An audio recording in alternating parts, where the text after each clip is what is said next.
April McKinney, and today I'm showing you a recipe for skinny baked spaghetti, and I'm doing this with spaghetti squash. I get a lot of questions about spaghetti squash. A lot of people want to know what kind of recipes to use them in, and this is a perfect recipe to use spaghetti squash in. I have posted a spaghetti squash recipe a while back. I have linked that video below so you can find that as well. But today, baked spaghetti. I'm substituting the noodles with the spaghetti squash. I am substituting Italian sausage or ground beef with some lean ground turkey, and I'm using some cheese still. So you're really gonna get all the great flavors. It's just gonna cut back a lot on the fat and the carbs. So hey, comfort food that we don't have to feel bad about. I'm all about it. So what I have done first is I've taken my spaghetti squash and just cut it in half lengthwise. Had the oven preheated to 375. I drizzled some olive oil and a little salt and pepper on top of each. And then I just turned these with the flesh side down, so the skin side up, and then put them in the oven for about 45 minutes until they get really soft and you can easily put your fork in there and you can just tell it's starting to come apart. So I've let these cool because they get really hot and you just kind of have to let them cool before you want to get the spaghetti squash out. And I'm going to set these aside for a minute. I'm going to go ahead and start browning my turkey. I'm going to get this on about medium heat. Add a little bit of olive oil in here just to get it going.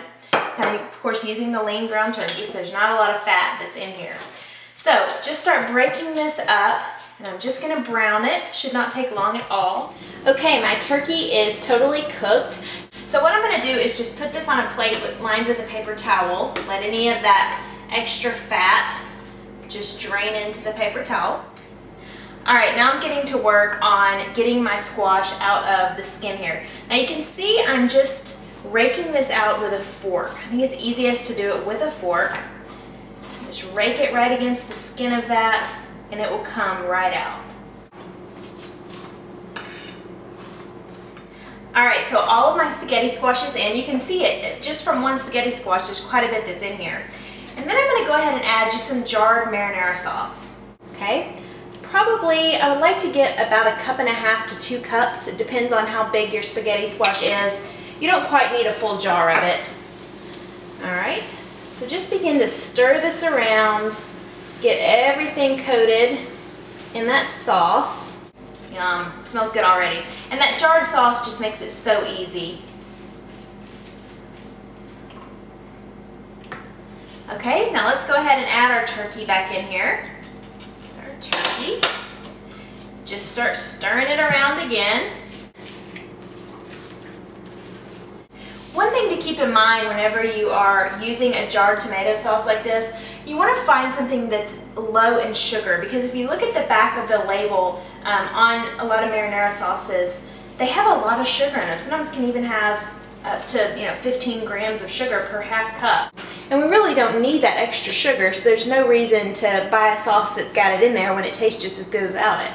So the next thing I'm adding in is some cheese. I've got a half cup. I'm using a mixture of mozzarella and cheddar because I was kind of running low on both. But you can use mozzarella. If all you have is cheddar, you could even use cheddar, but mozzarella would be the preferred cheese for this.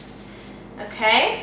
Next thing I want to put in is a half cup of some Parmesan cheese. I like to fresh grate it. It just makes a really big difference. It has a lot more flavor than the kind that comes in the can.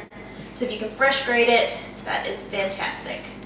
So really, I've just got this over medium heat and I'm just stirring it all together to combine it.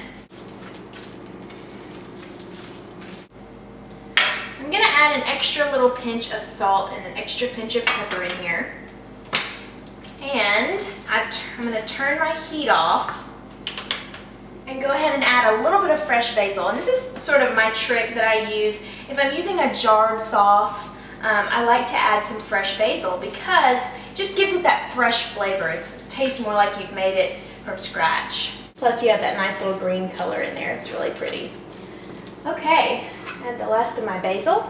Everything's mixed up together. So I have a 9x9 just baking dish here. I've got my oven preheated to 350. And what I'm going to do is just go ahead and just put my spaghetti squash mixture right into the dish. There it goes, all in one big plop. Okay, just spread it out evenly right in there. How good does that look? This does not look like something that would be healthy to me at all. All right, Now I'm going to put the last of my Parmesan cheese. I've got about a 1/4 cup left. Just putting on the top.